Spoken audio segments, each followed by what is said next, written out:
Rugsėjo 12. Savo ištverme išlaikykite savo sielas.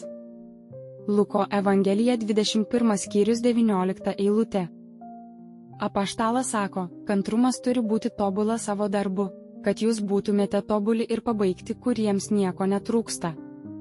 Todėl yra aišku, kad ši kantrybė apima savyje ir kitas charakterio malones. Turi jas tam tikrame laipsnyje. Viešpaties žmonių tikėjimas turi eiti pirma kantrybės, o jų kantrybės dydis paprastai parodo jų tikėjimo dydį.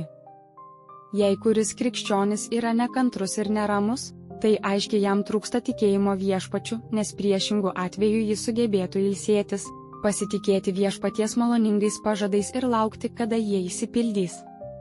Panaudojęs išmintingą uolumą, darbštumą ir savo energiją, jis turėtų būti patenkintas, kad darbo rezultatus, išsipildymo laiką ir valandas paliks viešpačiui. Šis tekstas turėtų būti išverstas taip: savo kantrybėje išsaugokite savo sielas.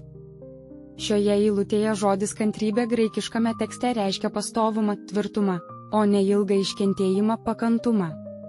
Kantrybė tai charakterio jėga, kurios pagalba su ištverme teisingai elgdamiesi, ramiai ir linksmai pakeldami sunkumus, skubame į priekį darydami gerą, tuo pačiu metu stiprindami savo savikontrolę.